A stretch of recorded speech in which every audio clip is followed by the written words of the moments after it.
Meet Steve Sanday, a guy who started with 20 chicks, and today he runs a multi-million poultry farm in Kenya. Thinking of starting a poultry business? Here is what you need to know from the story of Steve Sanday. He quit his job to start a small poultry business that later turned into a multi-million empire.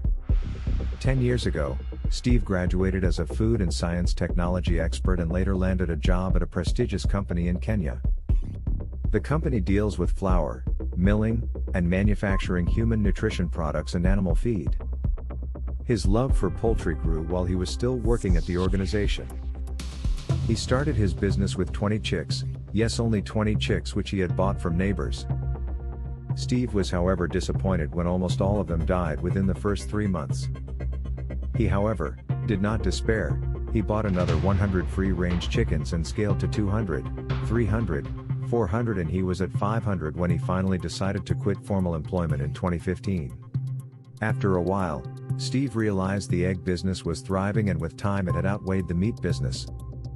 That is when he knew it was time to switch from free-range chickens to high-breed broilers and focus on selling eggs. Today Steve is the founder and proprietor of Kamsa Poultry Farm located in Kenya, Kisumu West Sub-County. The big question is, how did Steve rise from 20 chicks to owning an entire poultry farm of more than 5,000 chickens? Let us dissect these questions.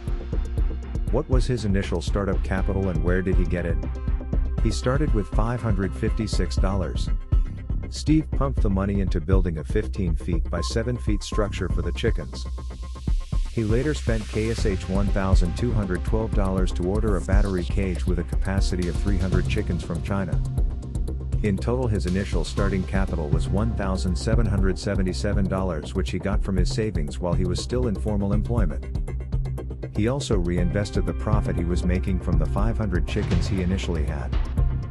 How did he manage to scale the business? Steve later wanted to expand his business in 2016. At the time he had 2,000 layers. In his quest for funding, he approached banks and other financial entities for loans but was denied on the account that farming is considered a risky venture.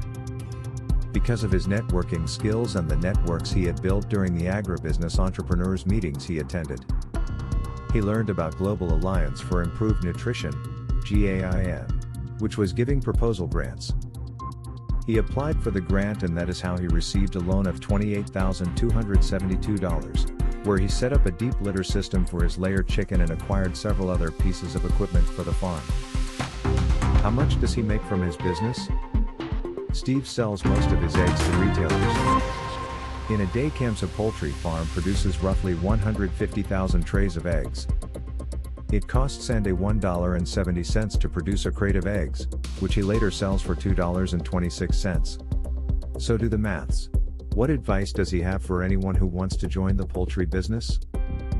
Steve firstly advises that there is a market gap in the poultry business because Kenya imports a majority of the eggs consumed in the country, meaning it's a good business to venture into.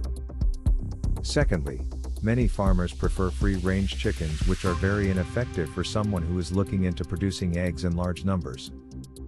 He also advises people interested in the business to ensure they have proper funding, do proper research, set up quality structures, and get quality chicks. Lastly, chicken feeds take up to 70% of production, which is the biggest chunk.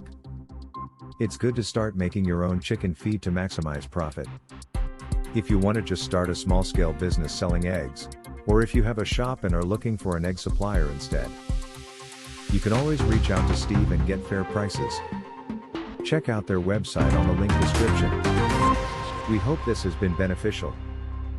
Let the story of Steve Sanday inspire you to get out of your comfort zone and be your own boss, because you could be the next big thing. Till next time, goodbye, and good luck.